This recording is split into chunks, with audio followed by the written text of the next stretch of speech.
So in 2014, at a school called Robert Morris University, as an athletic director, I led the initiative to onboard the world's first varsity collegiate esports program in an athletic department. We awarded scholarship for student talent in a game called League of Legends. We built a facility on campus and hired elite staff to help train and develop our student athletes in esports. I now work at a company called Intersport, which is a sports media marketing production agency, and I work in gaming and esports, matching brands to different gaming and esports properties and initiatives, streamers, work in pro esports. Most relevant to this conversation, in 2017, we were hired by the NCAA to help explore the collegiate esports space as member institutions were approaching the association, asking for help and guidance in the esports Scholastic space. I also teach a course at Northwestern University called MSA 421, the Business of Esports, as part of their Masters of Sports Management degree. So today, we're going to look at formal program growth and data, the evolution of formal esports on campus, esports and product adoption, how universities are engaging in gaming and esports and how they're formalizing it on their campuses. I'm going to do a little Jerry Maguire deep dive and make a case for why I believe competitive, or what we would I think the appropriate nomenclature of varsity as we assume it to be, is still important, and why I think it's being deprioritized. And then we'll take a high level look at sort of some of the existing challenges and ways to best forward path to appropriately develop and engage gaming esports on campuses, linking all the relevant stakeholders and making sure there's a strong value chain, ultimately driving the value to the end user, which we're all trying to do better by the student. So as we take a look at this, sort of where we stand here in the academic year 2021, we'll look at the updated data of formal collegiate university esports programs. And it's important to recognize a couple things in this. One, this is not an official list. You probably say, well, why are you showing me this? Where's the official list? Well, an official list doesn't exist, which is one of the problems in our space. This is the best, though, in my opinion, the best analysis that there is of looking at formal adopted university programs. And the way this is gathered is scraping the internet, is a couple of Scholastic esports enthusiasts working hard to maintain this list, looking at NACE membership, different aggregated totals, publisher data, conference esports initiatives, light outreach. And it's also important to note that what formal means is a general sort of catch-all, but how we define formal and to be able to meet this metric and wind up on this list as a formal program, you have to, we sort of categorize it by identifying either one of these categories. If a university through its own channels self-identifies as a varsity program, if the university has created a dedicated facility on campus for gaming and esports, if there's a dedicated budget put against campus esports and gaming initiatives through staffing or dedicated operating budget, and the other metric is if a university is allowing its marks and logos to be used in intercollegiate sort of competitions. So not recreation, campus competition internally, but if a club team or a varsity team is engaging another university in esports competitions, that's what we define it as varsity. So if we through that metric system, there's 529 formal collegiate esports programs in the United States. And I think it's always important to look back through this filter. What are the motivations, or how is this formalization happening on campus? And I still think this is pretty relevant, going back to our sort of NCAA exploration from 2017 to 2019.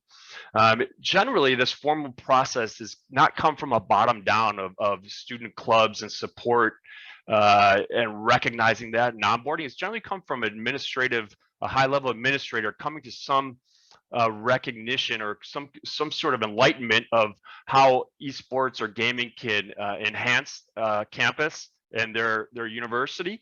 So it's somewhat fragmented.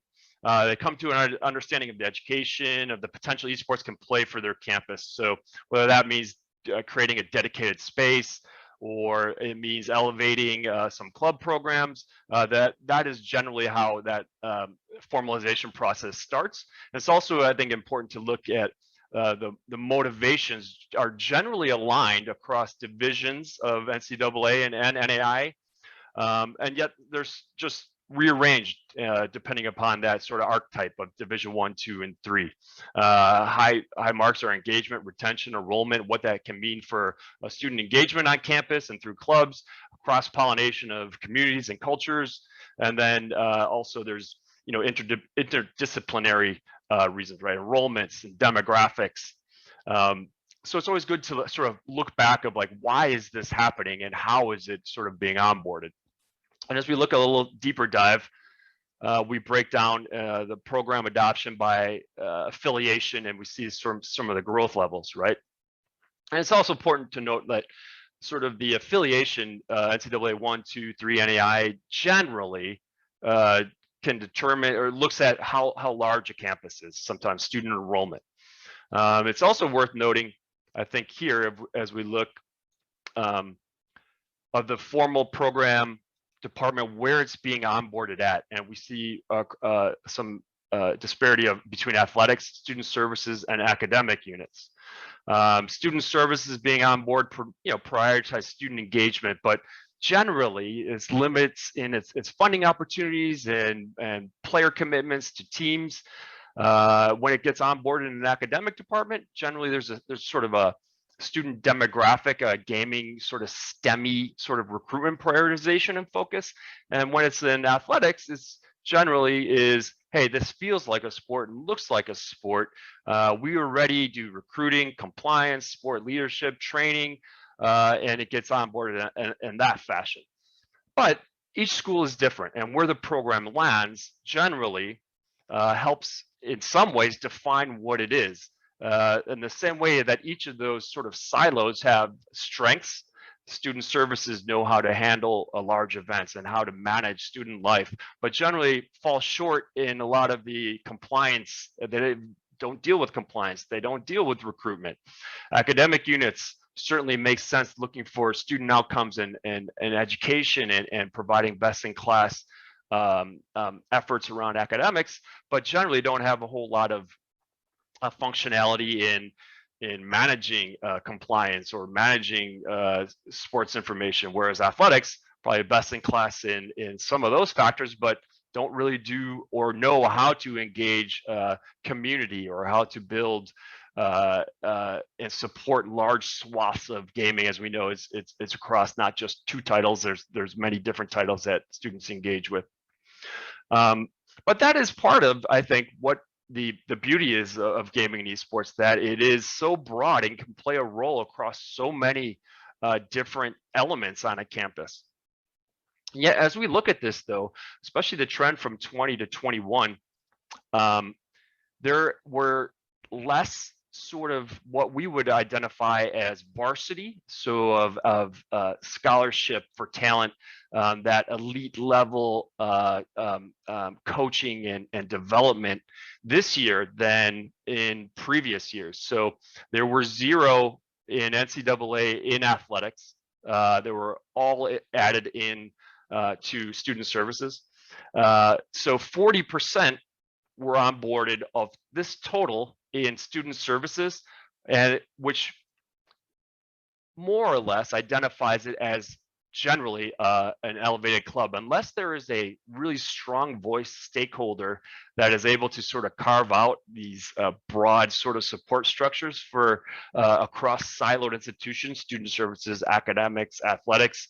It generally gets defined by where that program lands. And that leads me back to this epic sort of tweet. That's where obviously all of Scholastic esports problems get solved. But AJ Dimmick, the leader at the University of Utah, esports leader, onboarded amazing program. Something that I think we always are missing in collegiate esports is identifying what the mission of esports in college actually is. If it's collegiate esports is to succeed and thrive 10 years, what does that mean? What is the vision of a success state? Which is an amazing question, and one that I think all schools and all of us are still working through, because I believe that gaming and esports' greatest opportunity on campus is also its greatest obstacle, is that it can play such a large role across a campus. It can be a competitive sort of what we think of when we think of varsity, an elite level competition. It can and should play a role in a club setting, where it's providing a lot of opportunity for that competitive structure, maybe not at that elite level, but for campuses to engage and support different clubs and different games to be competitive. It should play a role in a casual setting where there's a LAN center. Students love to engage in video games. They don't like to play darts or pool so much anymore, but they do like to get together and play Fortnite in between classes.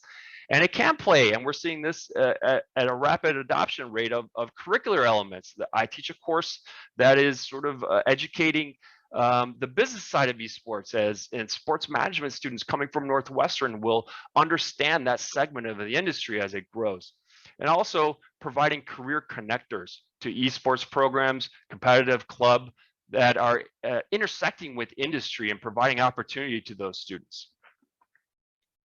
And this is where it gets into a little deep dive, I admit, but we'll look through the paradigm a little bit of, as an administrator is looking at the space, what are they looking at, right? So it kind of goes through this subset a little bit, whereas they'll look at, okay, here's the different elements and opportunities in collegiate esports. I understand the sort of varsity competitive side, what that means, and you can just for safety's sake, you can make the alignment of what that looks like in an athletics department, right? Okay, we'll have an elite teams across a couple different titles playing against other teams and create some elite level competition. Well, that generally means scholarship. Maybe there's conference representation. You're hiring staff. Having some facility, you're driving competitive excellence, driving the university brand in that realm. If you look at a casual and club setting, you could say maybe there's some conferences that onboard in a club setting, but there's a way to engage students through esports, through a club sort of representation setting where you can recruit students into that system. You can engage students, you're retaining students. You're still engaging in esports. You feel there's category relevancy, but it's definitely less sort of that higher level competitive sphere.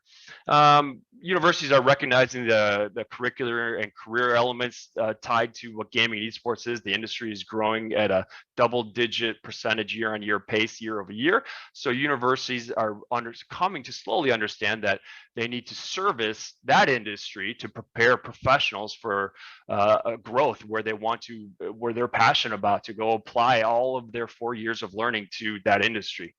And then where it comes down to is, okay, I understand the different elements available to me, the a la carte menu.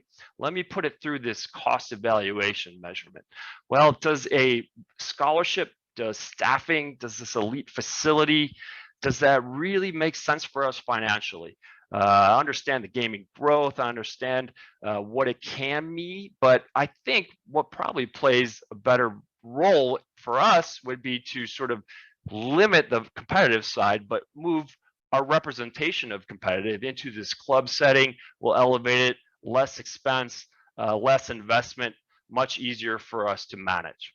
And we see this sort of, again, when we think back to the opportunity cross-sectionally, there are some that are doing just that across it all. Maryville, Illinois State, UCI, Utah, but all of those different campuses have a strong voice internally that is able to help solve for some of those education gaps and solve for the why this broad-based application, considering all elements, including competitive, can be applied.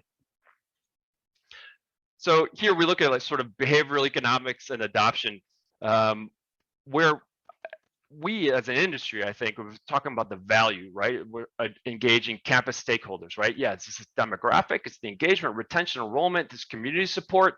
Competitive excellence sort of falls off in that metric.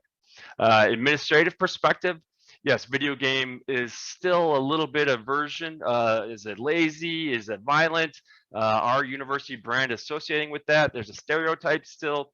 And is it worth the risk? So I still think we have to solve for that as far as education and university landscape education. And then the habits of just universities that they engage, right? Universities do like to sort of provide cross-curricular opportunities, yet the silo structure is difficult because different departments on campuses generally don't play well in the sandbox. So gaming and esports, as we talk about this broad opportunity, I think struggles in this sort of metric of these rigid structures. So it's not sort of in the wheelhouse of participation that universities are used to sort of engaging with. So we put it in the metric again of here we look at, again, as I mentioned, this is Maryville University, this is University of California, Irvine, this is Utah. Each of those are sort of a cross-campus application, and each of those have a high level of competitive footprint, yet they still serve multi-purpose across a campus. Maryville, best-in-class competitive structure. You could think of it more so as a standalone unit, but was onboarded by athletics, and it still is administered by athletics, but has high-level presidential support that's able to sort of be involved and cross-pollinate across all these different sort of verticals. UCI 2016 onboarded in student services, yet still has a strong competitive footprint because of the onboarding and the strong voice internally there. And Utah in an academic unit, but still has a strong competitive footprint and still plays a role against the club and rec side of things. So it takes really a strong internal advocate to be able to onboard and sort of measure out the value across all those sort of different silos. And again, as I mentioned earlier, as we're seeing sort of this growth structure is disconnected from that. As we're seeing the onboarding is sort of faced to more so of a recreational and sort of a small elevated club structure. And I thought, what is the disconnect here as we see the evolution from here, sort of the similar cross functionality is we could put it then through what this is called a product adoption curve. And this is behavioral economics.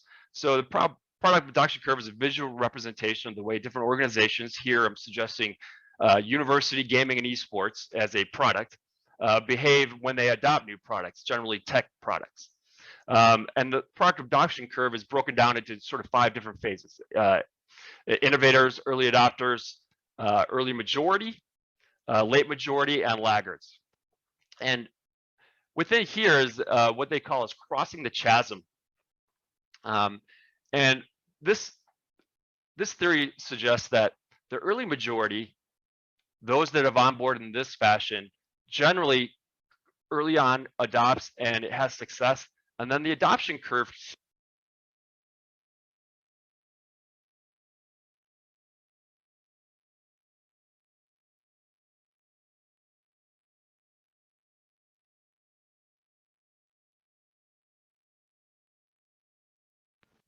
sorry, technology, microphone stall. But the product adoption curve, universities, as we mentioned, onboarding similar to more of a rec and sort of a club land center for all students, and that's sort of the only silo that fits, is what we're starting to see now. And looking, we still have a long way to go of, this is looking at a total available market of universities across NCAA 1, 2, 3, and NAI. So we are still very early in what formal esports looks like. So, I think it behooves us all to sort of all work towards sort of being able to merchandise all of the different potential value adds that formal esports can have on a campus. So this is just quick, like a cycle that I think that the varsity esports paradigm kind of goes through is university sports programs, they look sort of through their financial investment. It's like, okay, what does that mean for us? Universities prioritize student engagement and enrollment, constrain investment in competitive structures.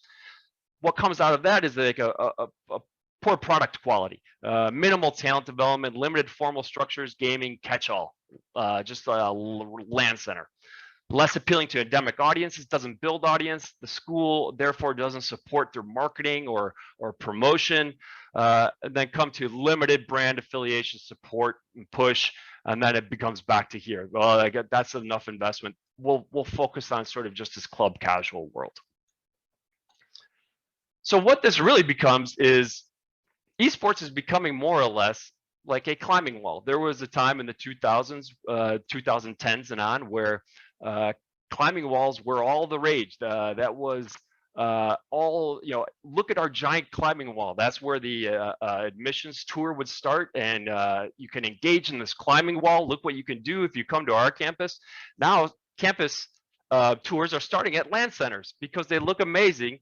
And you can play video games at our campus, but I'll tell you what, that is nothing new. And I feel bad. I feel embarrassed by this next slide. This is me in college in my dorm playing video games. Well, I don't see any difference to sort of setting up a Serval LAN center to just having an arcade like I had in the 90s. Chris Haskell, don't use that picture ever, please. Thank you.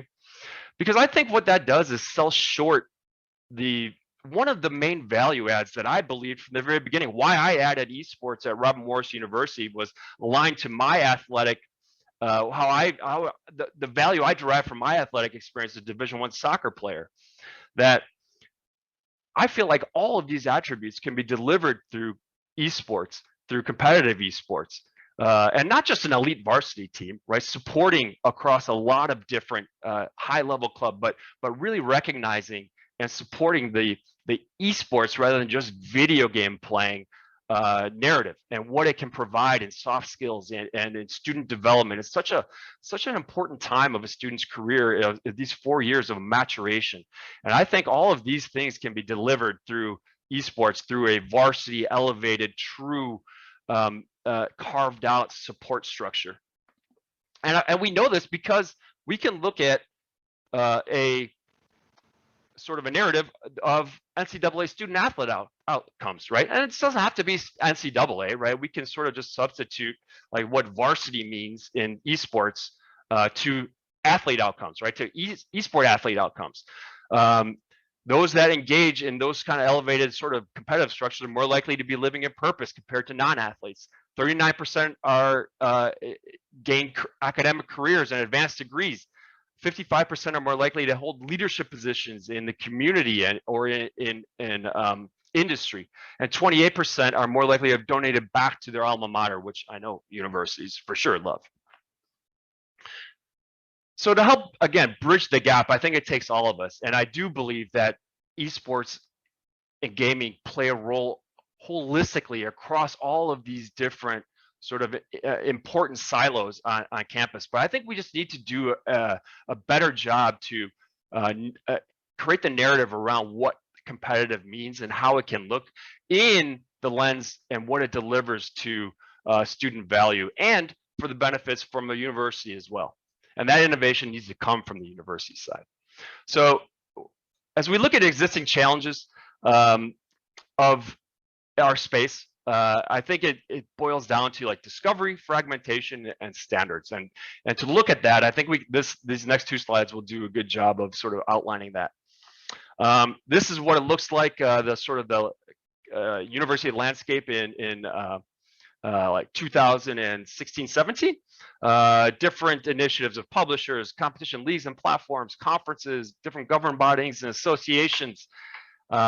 And while that support structures are great and elevate the student opportunity in some ways, it also creates a lot of confusion, because this is what this landscape kind of looks like in 2021, where we have different publisher initiatives, you have leagues and platforms, you have different conferences initiatives, you have governing bodies and associations, and newest into the space are these different service sort of sided initiatives in offering support to collegiate esports. Now, this causes a lot of different difficulties in the space. One, let's put it through those three sort of main buckets again. Through the discovery, right?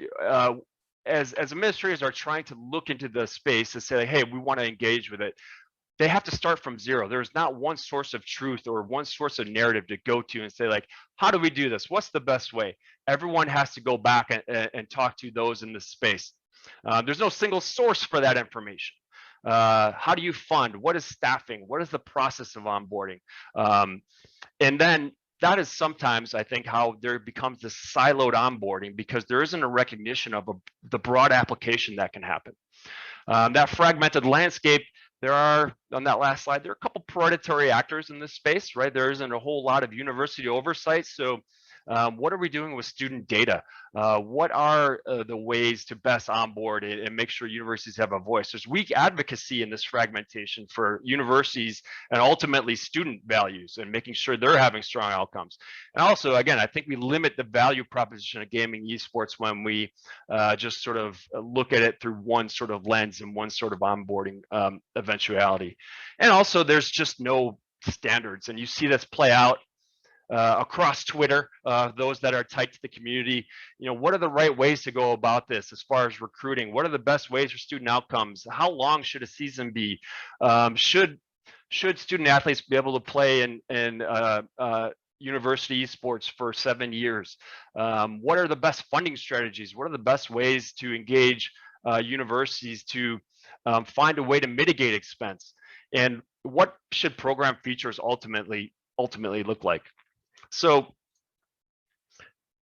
you know, those difficulties are well documented. There's really isn't strong university leadership and agency.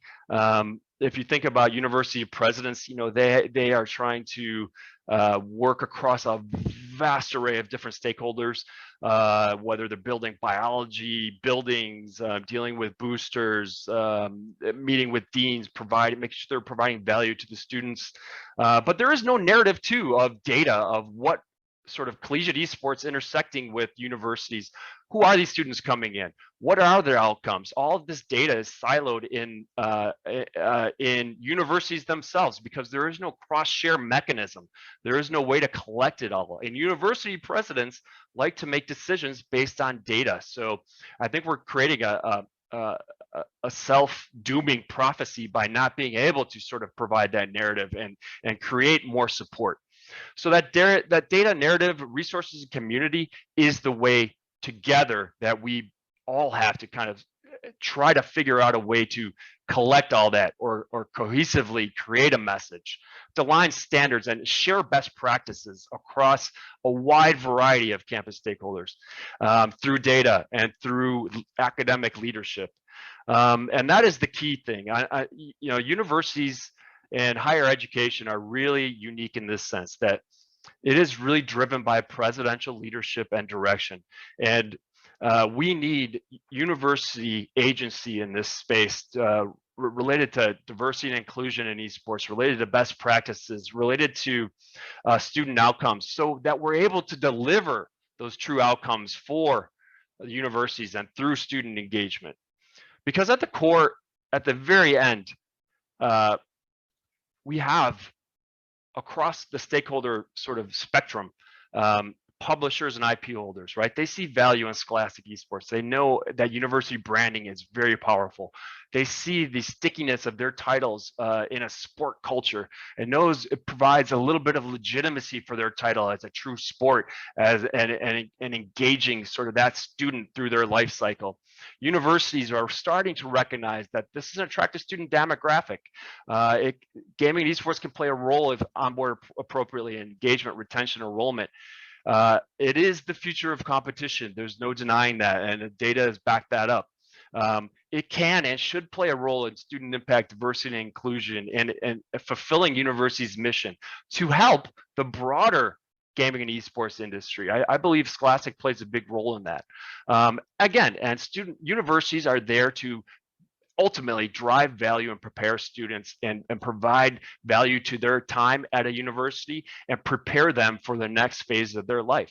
And universities or students, it's a way to redefine athletic culture, right? Engaging in esports, competing in esports, identifying this peer group that has been left out in the cold, those that love gaming and esports, providing that support system on campus, providing potential scholarship pathways to follow their passion and be the best at whatever they choose to be, whatever game, whatever they want to engage in, connecting industry opportunities through gaming and esports, and ultimately providing outcomes, preparing students for that next step in their career and providing those support structures. And ultimately, again, all of these pieces and parts come down to providing value to students. And we've done a great job up to now. I believe now is the next step is what we need is to really sort of supercharge what we're all doing and what we're all working on and elevate all efforts across Scholastic and particularly in collegiate esports. Thank you so much, and I'll be available for questions if we have any. Thank you.